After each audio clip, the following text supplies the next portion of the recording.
Qué alegría saludarte una vez más. Qué bendición es que podamos juntos compartir este espacio, esta hora, este momento, donde estamos con la palabra de Dios en la mano y con un corazón dispuesto para poder aceptar esta verdad, para poder comprender, aceptarla, vivirla y compartirla. Gracias por estar allí acompañándonos siempre en Biblia Fácil. Gracias a ti que dedicas este tiempo especial. Recuerda que este tiempo invertido realmente vale la pena. Un grande abrazo para ti en el país donde te encuentres, en la ciudad donde estés. Gracias una vez más por permitirnos entrar no solamente a la casa, no solamente al salón o al lugar donde estás, sino también a tu corazón mediante esta palabra de vida. Bienvenido una vez más, está comenzando Biblia Fácil. Estamos en una serie especial, en una temporada denominada Santuario el Camino de Dios. Estamos comprendiendo el plan de salvación mediante el santuario, porque es allí donde Dios reveló el plan de salvación. Y en ese plan de salvación estamos tú y también estoy yo. Estamos allí juntos y mientras más comprendamos ese plan, más amaremos a Jesús, porque aquí descubrimos cómo Jesús es nuestro sacrificio sustituto, Él es nuestro mediador sacerdotal y finalmente Él hará un juicio. Solo que en ese juicio no debemos tener miedo si tenemos a Cristo en el corazón. Un grande abrazo para ti. Estoy aquí junto a 7 amigos que de diferentes países viajaron para poder acompañarnos en esta temporada y ya les hemos conocido durante estos programas. Me faltaba alguien, Jorge me parece. Con Jorge todavía no he conversado. ¿Cómo estás, Jorge? Bien, gracias a Dios, pastor, bendecido por tener la oportunidad, como todos mis compañeros, de compartir la palabra del Señor. ¿Qué tal tu estadía aquí en Brasil durante ya este tiempo, estos días aquí? Muy buena en realidad. Muy aparte de las comodidades, nuevamente repito, estoy muy agradecido por la invitación, por la oportunidad justamente de conocer la Biblia, ¿no? Claro, qué bendición. Jorge, tú eres de Lima, Perú. Así es, ¿verdad? Lima, Perú. Y allí tenemos, me parece que hay cable para todo el Perú. No sé si estamos en Claro o en Movistar. Pero Claro, bueno, y Movistar, así es. Estamos en los dos, parece, Sí, están, ¿no?, en los dos. Y estamos allí también a nivel nacional. Así es. Entonces un saludo muy especial para nuestros amigos allá en Lima, Perú. Jorge está representando a ese lindo país. Comida, lo que más extrañas. Sí, lo que más extraño. Jorge, ¿algún saludo especial que quieras enviar allá? A mi familia que probable que esté viendo el programa, todos mis hermanos, mis primas, mis tíos, a todos en particular, ¿no? A todos. ¿Cuál es el apellido de la familia? González, para mis hermanos y para mis primas del Rosario. Qué lindo. Gracias, Jorge, por estar con nosotros. Muy bien, un abrazo, saludo entonces para todos nuestros amigos que también están viendo este programa. Y aunque solamente una pantalla nos separe, estamos juntos en el mismo espíritu para poder aprender lo que Dios tiene para nosotros. Entonces, estamos listos para un tema más. Comer, para alimentarnos, agradecemos a Dios antes de abrir la palabra de Dios y disfrutar de ese alimento. Tenemos que pedir siempre la dirección divina. Hay 2 maneras de leer la Biblia. Uno es solamente para tener información y otro es para obtener salvación. Tener información, algunos pueden ver la Biblia como un libro de historia, como un libro de símbolos. Alguien que gusta de la literatura puede encontrar muchas metáforas, una riqueza literaria tiene la Biblia. Es bella no solamente por su contenido, sino por su estructura. Sin embargo, hay algunos que pueden leer la Biblia solamente por información. Pero aquel que va a la Biblia en busca de salvación y de un conocimiento sincero acerca de Dios, necesita siempre pedir la dirección divina. Porque el mismo Espíritu que inspiró al profeta a escribir es el mismo Espíritu que hoy ilumina nuestra mente para comprender el mensaje. Hoy, amigos, vamos a hablar sobre un tema muy importante. Ya acompañamos a Jesús durante su recorrido en diferentes momentos, en diferentes lugares durante su ministerio. Y allí comprendimos que el camino de Dios estaba en el santuario, el plan de salvación estaba revelado en el santuario. Y comprendimos cómo Jesús vino, nació allí en el campamento, entró al santuario, pasó por la fuente de agua, pasó por el altar de sacrificios. Después de 50 días entró al lugar santo y allí estuvo por un largo periodo hasta entrar en una nueva función de juicio, de purificación y de juicio. Y en nuestro tema de hoy vamos a ver qué va a suceder cuando termine esa función. ¿Qué va a ocurrir cuando Jesús se levante del lugar santísimo? ¿Qué acontecimientos suceden? Entonces hoy vamos a hablar sobre el fin del ministerio de Cristo en el santuario celestial. En los programas anteriores hemos visto cómo se cumple esa función en el lugar santo, cómo es que Él realiza su obra en el lugar santísimo. Y hoy vamos a ver en qué momento sabemos que Jesús sale. ¿Existe alguna fecha? ¿Existe algún tiempo dado por la palabra de Dios donde ya no habrá más gracia, más perdón, más súplica? Eso vamos a ver hoy. Antes yo quiero llevarlos una vez más al libro de Salmos. Allí en Salmos ya hemos entendido muchas cosas interesantes. ¿Recuerdan ustedes en Salmo 73 cuando vimos a Asaf quejándose de todas las cosas que estaba sucediendo y tenía envidia de aquellos que prosperaban y ni siquiera temían a Dios? Y él dice, todo esto sucedió antes de entrar al santuario. Cuando entré al santuario, mi visión cambió. Una cosa es decir Dios es bueno por concepto. Otra cosa es conocer el amor de Dios viviendo en la propia experiencia. Y eso se vive cuando se conoce a Dios, a Jesús en su profundidad. Y para conocer a Jesús en su profundidad tenemos que entrar al santuario porque todo lo que estaba aquí representaba a Cristo.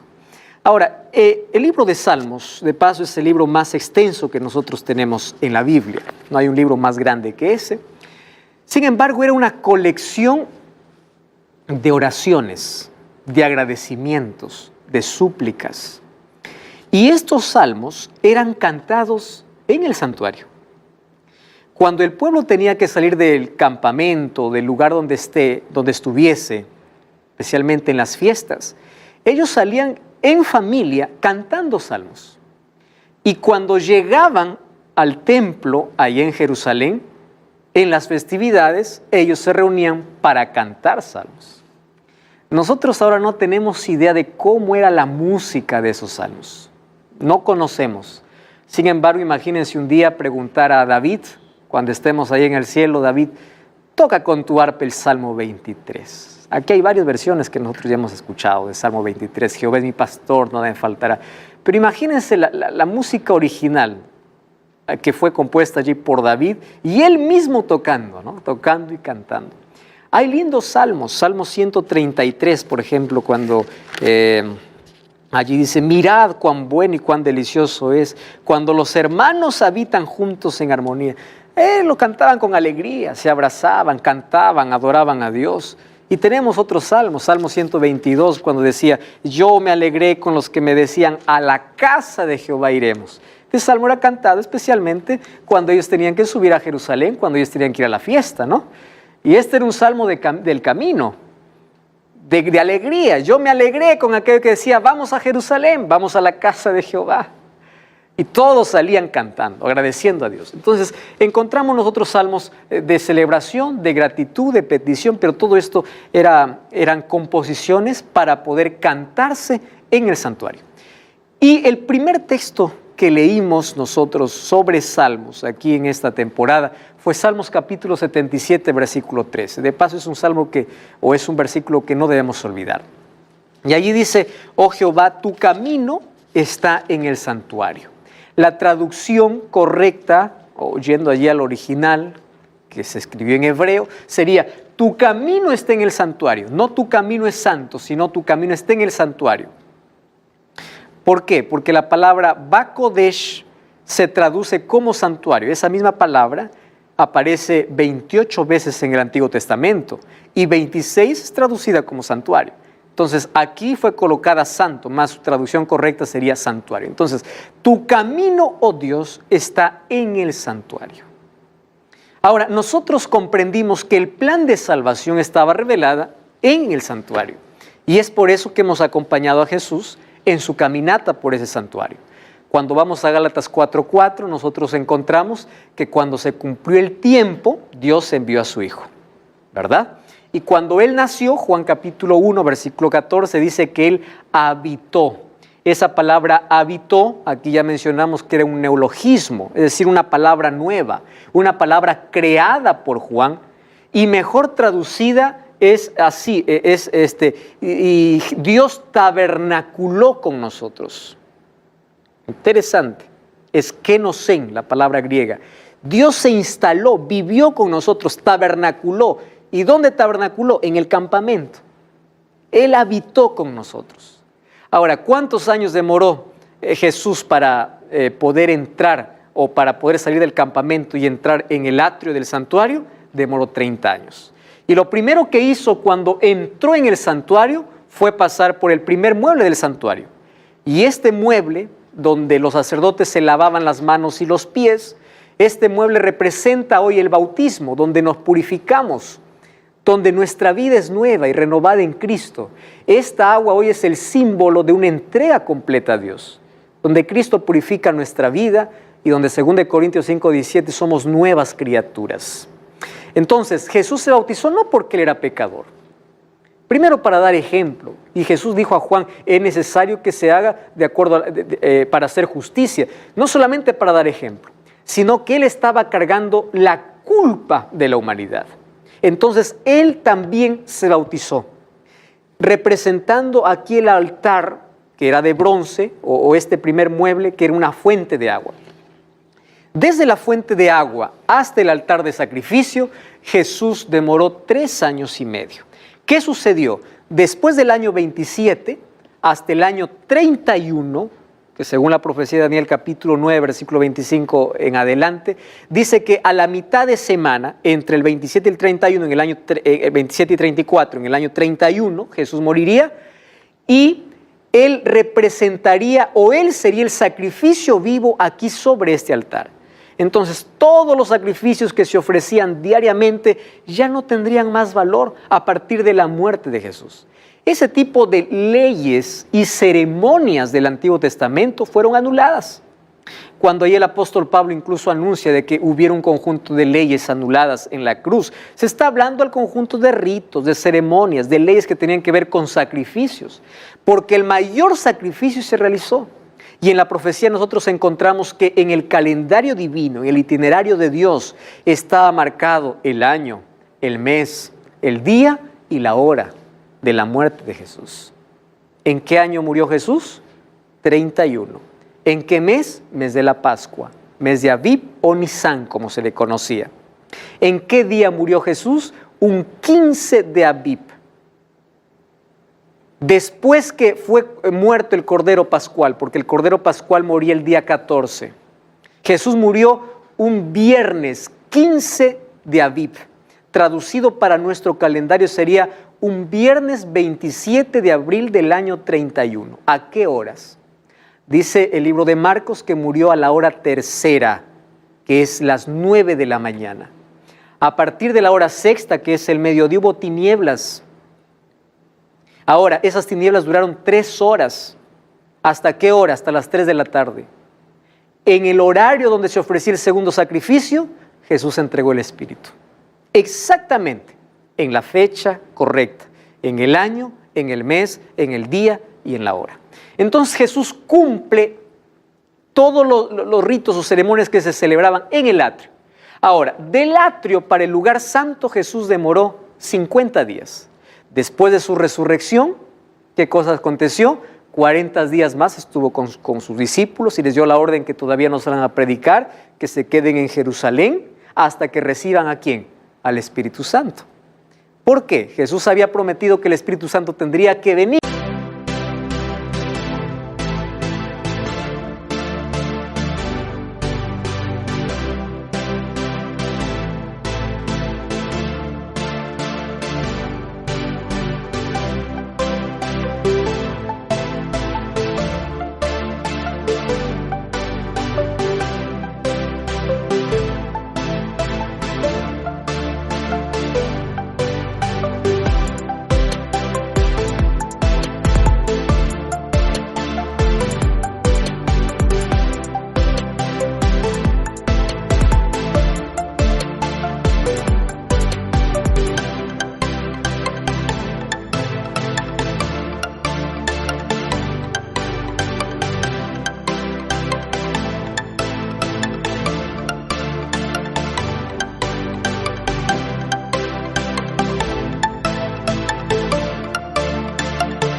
Y Juan 7:39 dice que el Espíritu Santo no venía porque Jesús aún no había sido glorificado.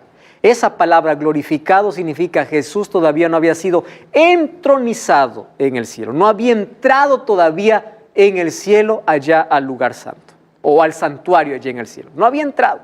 Entonces, durante ese periodo, el libro de Hechos nos cuenta de que los discípulos estaban reunidos y ellos recibieron el Espíritu. Cuando recibieron el Espíritu, justamente recibieron a las 9 de la mañana en el día de una fiesta celebrada. ¿Qué día? Del Pentecostés. ¿Por qué se llama Pentecostés? Penta significa 50. 50 días después de la fiesta de las primicias. Si la fiesta de las primicias representaba la resurrección de Cristo, entonces la fiesta del Pentecostés representaba la entronización de Cristo y la gran cosecha, la primera gran cosecha. ¿A qué llamamos cosecha? A la acción del Espíritu Santo en el corazón del ser humano, y donde el ser humano es capaz de responder esa invitación, entonces esa persona se prepara para el reino de los cielos. Y el libro de Hechos capítulo 2, versículo 42, nos dice que la primera gran cosecha realizada por el Espíritu Santo fueron bautizados 3,000 personas, versículo 41. Los que recibieron la palabra fueron bautizados y se añadieron aquel día como 3,000 personas.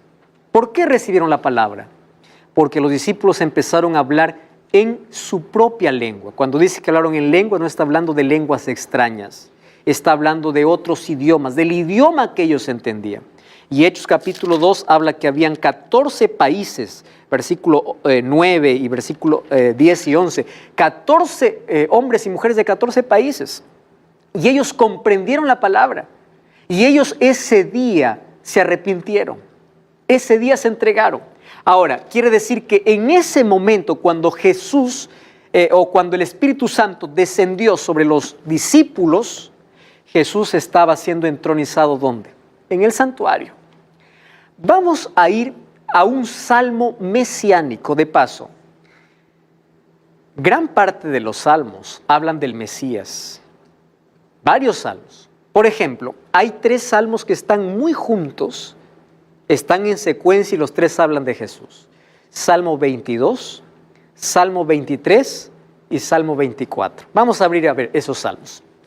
Salmos capítulo 22 habla acerca del sacrificio de Jesús. Miren, Salmos capítulo 22. Salmos 22. Es impresionante este salmo. Dice grito de angustia y un canto de alabanza. ¿Qué dice el versículo 1?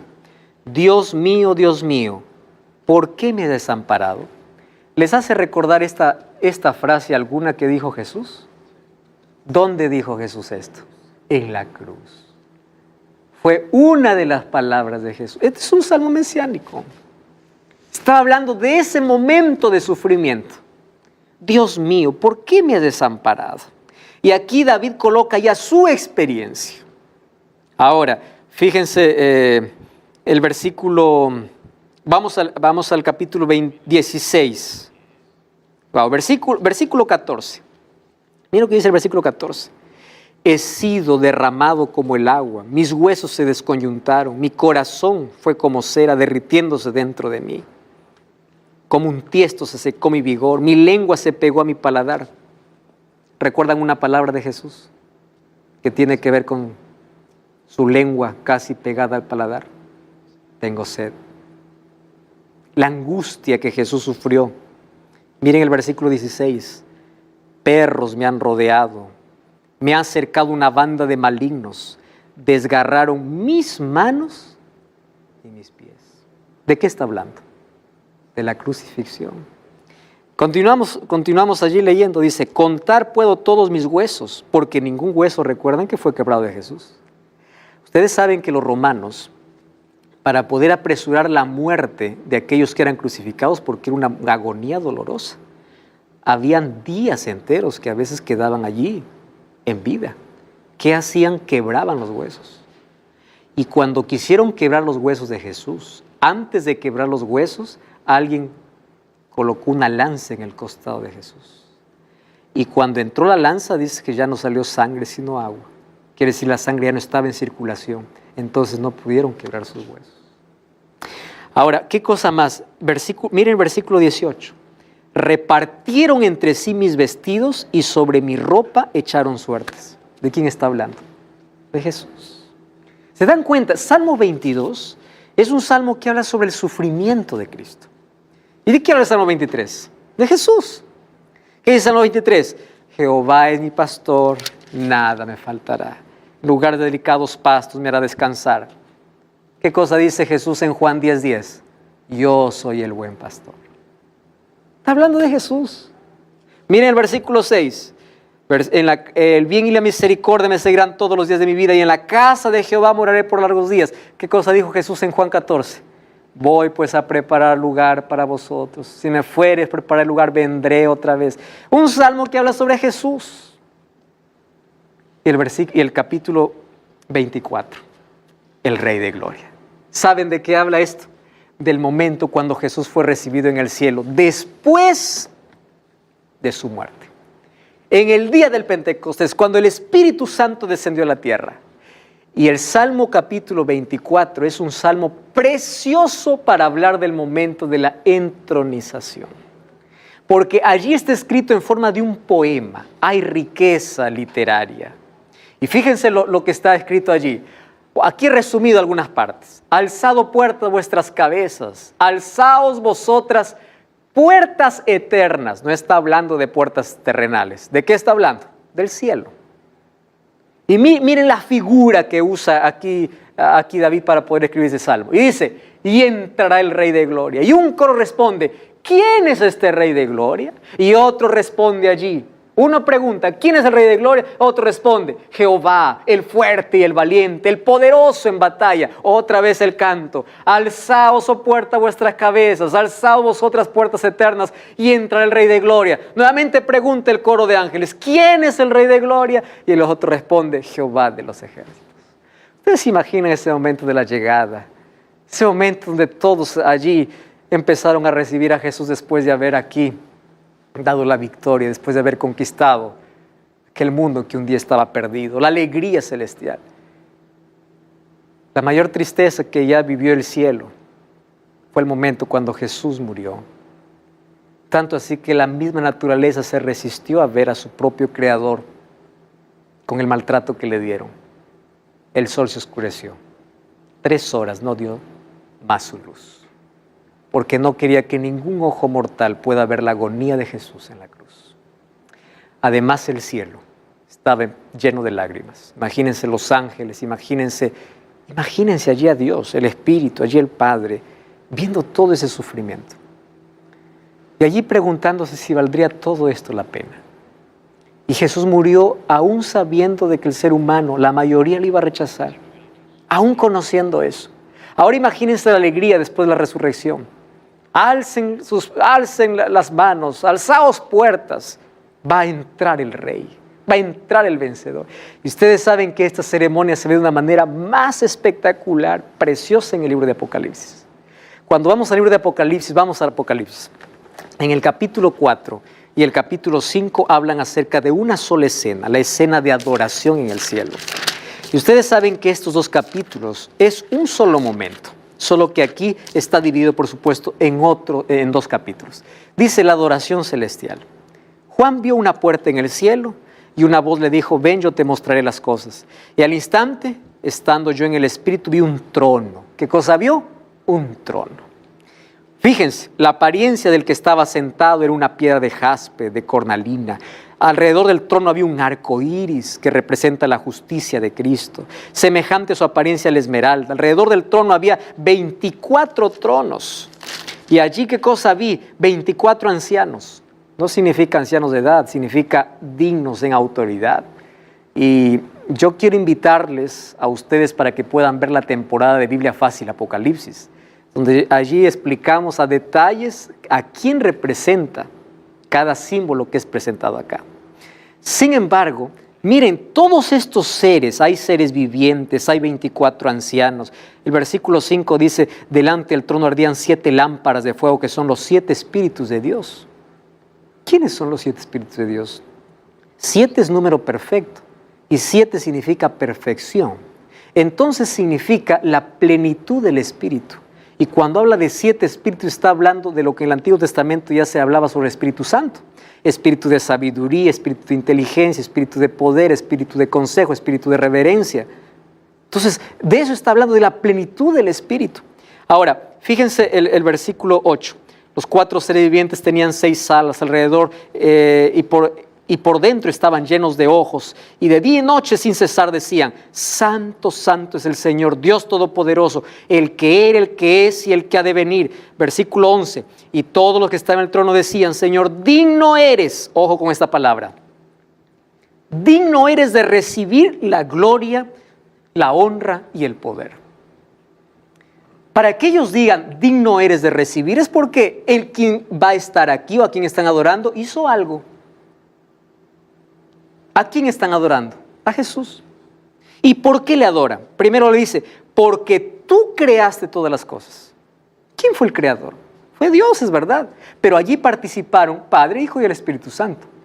Juan capítulo 1, versículo 1, dice que en el principio era el verbo era Dios, el verbo estaba con Dios y el verbo era Dios, refiriéndose a Jesús. Y dice: por Él fueron creadas las cosas. Entonces, digno eres por ser el creador. Y cuando vamos al capítulo 5, allí miren lo que dice el versículo 9. Y cantaban un nuevo cántico diciendo: digno eres de tomar el libro y de abrir sus sellos, porque tú fuiste, ¿qué cosa? Inmolado, y con tu sangre nos has redimido para Dios de todo linaje, lengua, pueblo y nación, y nos has hecho para nuestro Dios un reino y sacerdote, y reinaremos sobre la tierra. ¿A quién están rindiendo adoración? A Cristo. Entonces, en el capítulo 4, rinden adoración a Cristo por ser el creador. Y en el capítulo 5, por ser ¿quién? El Salvador.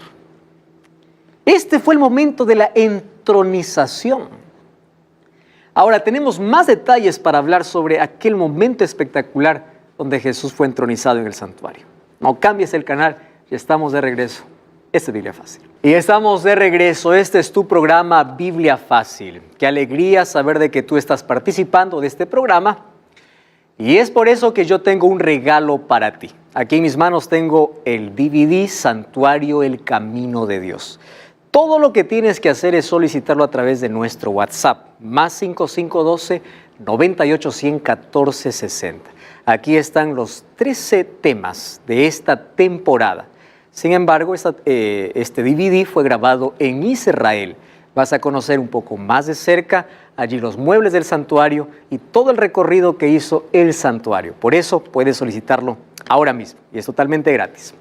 Estamos hablando acerca de la entronización de Jesús en el santuario celestial. Tomamos allí el libro de Apocalipsis capítulo 4 y capítulo 5 para hablar de ese momento glorioso de la entrada. Capítulo 4, le adoran porque Él es el Creador. Capítulo 5, porque Él es el Redentor. Ahora es interesante que en el capítulo 5 dice que allí se presenta, vamos a volver al capítulo 5 de Apocalipsis. Miren, para encontrar más referencias acerca de que es Jesús quien está aquí siendo entronizado. Versículo 1. Vi en la mano derecha del que estaba sentado en el trono un libro escrito por dentro y por fuera y sellado con 7 sellos. Nosotros tenemos en nuestra mente que sello es donde uno coloca en un papel para que esto pueda tener autoridad o esto demuestra demuestra la autoridad de quien escribe aquel documento. Sin embargo, en ese tiempo un sello era un seguro y aquel que rompía el seguro recién podía encontrar recién podía leer la carta. Imagínense, si quebrar un sello ya era difícil, ¿cuántos sellos tenía este? 7. Imposible de abrir. Ahora, acá hay un detalle importante. ¿Dónde estaba? En la mano derecha. ¿Correcto? En la mano derecha. ¿Qué significaba? Que alguien tenía que acercarse para abrir ese sello. Versículo 2 dice: y un ángel poderoso pregonaba a gran voz: ¿quién es digno de abrir este libro? Versículo 3, ninguno, ni en el cielo, ni en la tierra, ni debajo de la tierra, nadie podía abrirlo, ni siquiera mirarlo. Y yo lloraba, porque no se hallaba nadie que era digno. ¿Por qué lloraba? Porque en este documento estaba descrito la historia de las naciones y la historia del pueblo de Dios que luego va a ser revelado a Juan. Solo que hasta ese momento nadie lo puede abrir. Y él dice, yo lloraba. Uno de los ancianos me dijo, no llores, porque el león de la tribu de Judá, ojo con esta imagen, el león de la tribu de Judá, de la raíz de David, ha vencido para abrir el libro y desatar sus sellos. Versículo 6. Vi en medio del trono y de los 4 seres vivientes y de los ancianos que estaba de pie, ¿quién? Un cordero. Qué extraño, ¿no? Primero dice un león y cuando vio no era un león, era un cordero. 2 símbolos para Jesús. León por ser el vencedor y cordero por cómo.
Fue vencedor.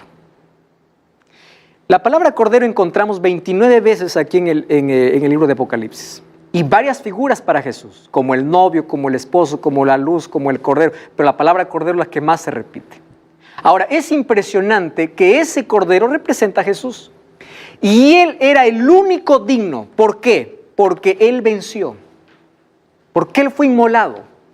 Y porque Él abrió sus sellos, nosotros tenemos las siguientes revelaciones que Juan nos da para nosotros. Allí vienen los 7 sellos. Y allí viene toda la revelación que hoy tenemos gracias al libro, o por el libro de Apocalipsis. Ese momento especial ocurrió entonces en el Pentecostés. Cuando habla de 7 cuernos, 7 ojos, 7 espíritus, está hablando de poder y capacidad para juzgar y reinar. Recuerden que cuernos en profecía significa poder. 7 cuernos significa omnipotencia. Y cuando dice que había seres llenos de ojos, está hablando de sabiduría, de sagacidad. Entonces, esos son símbolos para poder representar el poder. Y cuando habla acerca del Espíritu, dice que había 7 espíritus. Está hablando de la plenitud del Espíritu Santo, que luego descendió para estar con nosotros. Luego, ¿qué sucedió? Después de Jesús entrar al lugar santo, estuvo allí por un tiempo hasta entrar al lugar santísimo.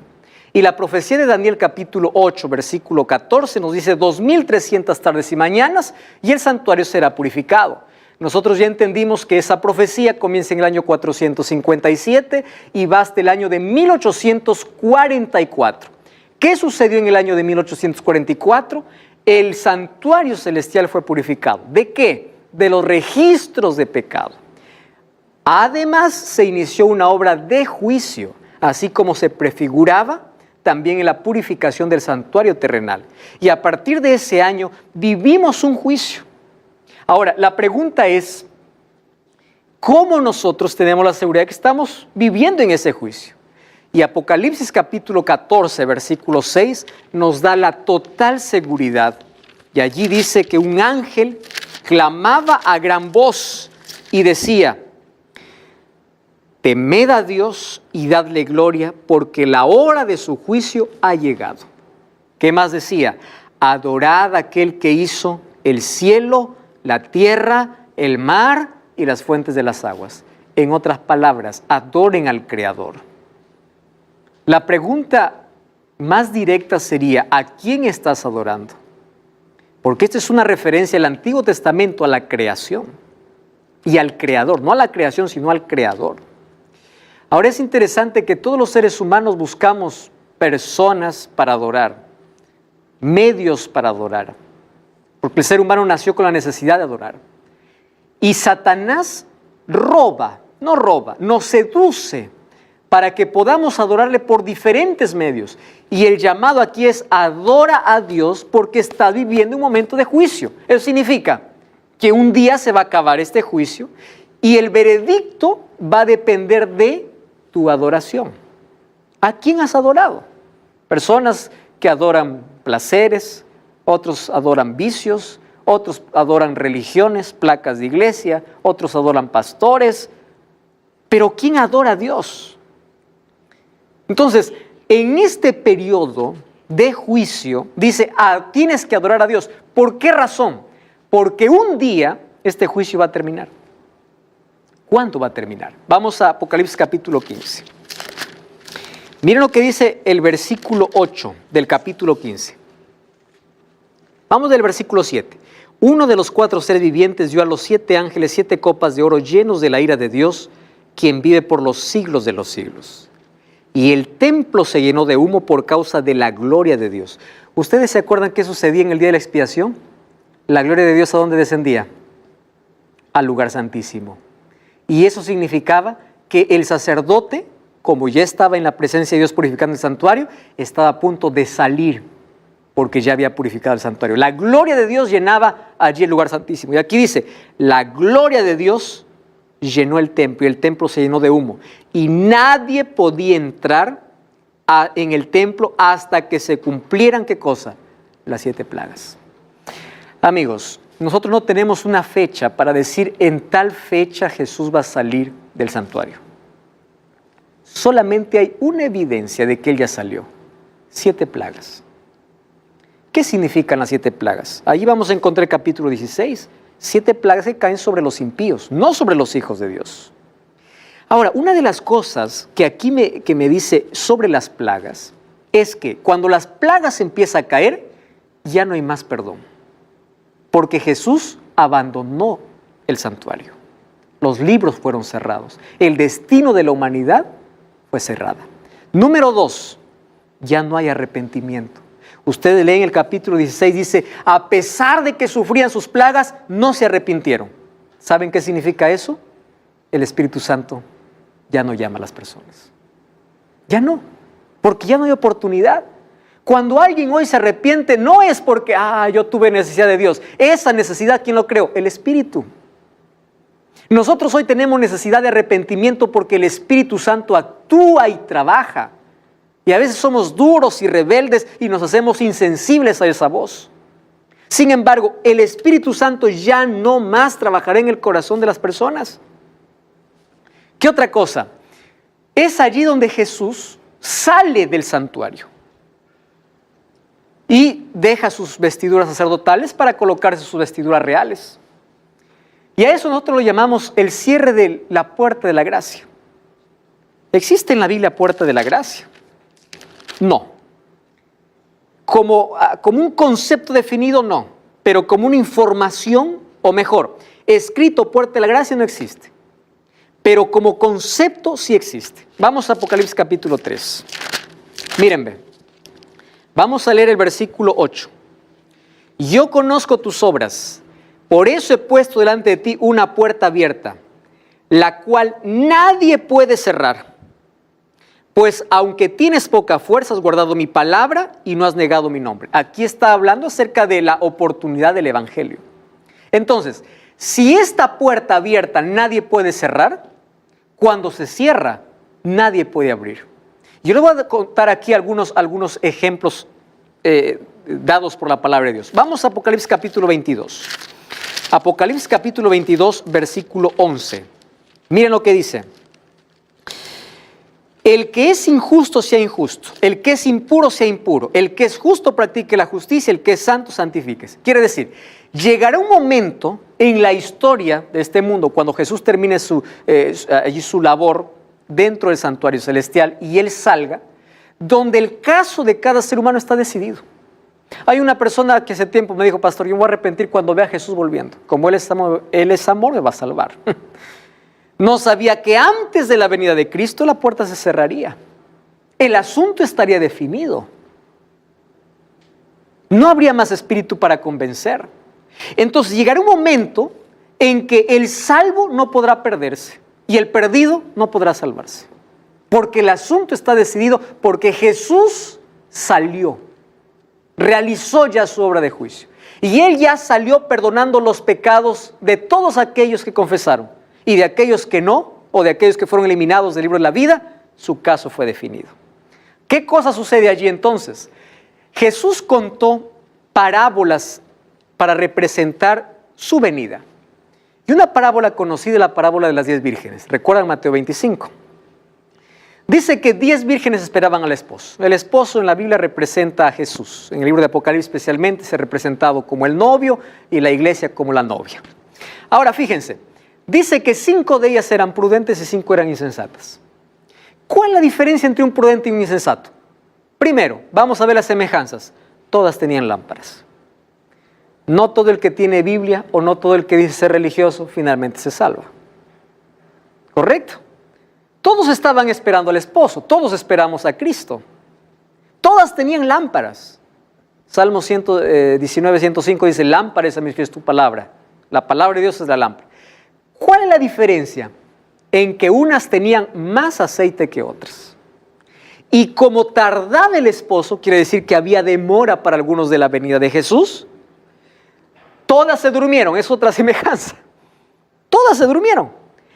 Pero ¿dónde se encuentra la diferencia? Cuando se escuchó la voz, viene el esposo, las que tenían aceite prendieron sus lámparas y las otras no tenían cómo hacer arder sus lámparas. Ese aceite representa el Espíritu Santo. Entonces, un cristiano no solamente dice aquel que dice soy cristiano porque leo la Biblia, porque voy a la iglesia, no. Es la relación y la búsqueda diaria para ser conducido por el Espíritu, transformado por el Espíritu, santificado por el Espíritu. Es el Espíritu Santo quien nos prepara para la segunda venida de Jesús. ¿Qué sucede? Mientras ellas iban a comprar, dice que vino el esposo y la puerta se cerró, dice. Y ellas decían, ábrenos la puerta, nosotros te conocemos. Dice, ¿quiénes son ustedes? Nosotros estuvimos esperando, no los conozco. Eso nos está refiriéndose también a un momento en la historia donde cuando la puerta se cierra en el cielo, nadie más podrá cambiar su destino. Otro asunto, Daniel capítulo 12, versículo 1, habla acerca de ese momento. Miren, como un momento triste y doloroso. Daniel capítulo 12, versículo 1 dice, en aquel tiempo se levantará Miguel, que es un título dado para Jesús, el gran príncipe que está de parte de los hijos de tu pueblo, y será tiempo de angustia cual nunca hubo sobre la tierra, pero en aquel tiempo será libertado tu pueblo. ¿Quiénes serán libertados? Los que se hallen escritos, ¿dónde? En el libro de la vida. Cuando habla de la liberación está hablando de la segunda venida de Jesús. Ahora dice que será tiempo de angustia. Recuerden que cuando Jesús sale del santuario, del lugar santísimo, ¿qué cosa cae sobre la tierra? Plagas. Y hay angustia cual nunca hubo. Sin embargo, los hijos de Dios también sufrirán una angustia. Fíjense, serán librados solo los que se hayan escritos, ¿dónde? En el libro. Jesús dijo en el libro de Lucas capítulo 10, versículo 20, no se alegren por las cosas que ven o que hacen, porque los discípulos vinieron saltando, alegrándose, diciendo, Señor, nosotros vimos al demonio salir, hicimos milagros. Él dijo, esperen, ¿saben por qué deben alegrarse? Por si su nombre está escrito en el libro de la vida. Porque de nada sirve tanto logro, tanta cosa que hagamos en esta tierra si finalmente vamos a terminar perdidos. El mayor logro que tú puedes tener en la vida es que tu nombre esté escrito en el libro de la vida. Porque hay liberación para aquellas personas. Y aunque hay angustia, ellos saben que están salvos para siempre. Ahora, en el capítulo 7 de Daniel encontramos el juicio que se realiza en el cielo. Es decir, en el capítulo 7 Jesús entra para poder oficiar un ministerio sacerdotal. Y en el capítulo 12 Jesús sale del santuario. Ahora, ¿qué cosa sucede allí? Miren lo que ocurre. Según el libro de Jeremías capítulo 30, la angustia será total, que también incluirá a los hijos de Dios. Vamos al libro de Jeremías capítulo 30. Y allí vamos a leer el versículo 5 hasta el versículo 7. Allí dice, así ha dicho Jehová, hemos oído gritos de terror y espanto, no hay paz. Inquirid ahora, considerad si un varón va a dar a luz, porque he visto que todos los hombres tienen las manos sobre sus caderas como la mujer que está de parto.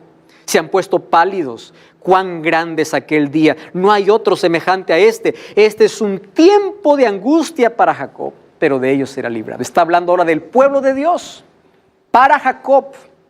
Ahora, presten atención, este tiempo de angustia es representado con la angustia que tuvo Jacob.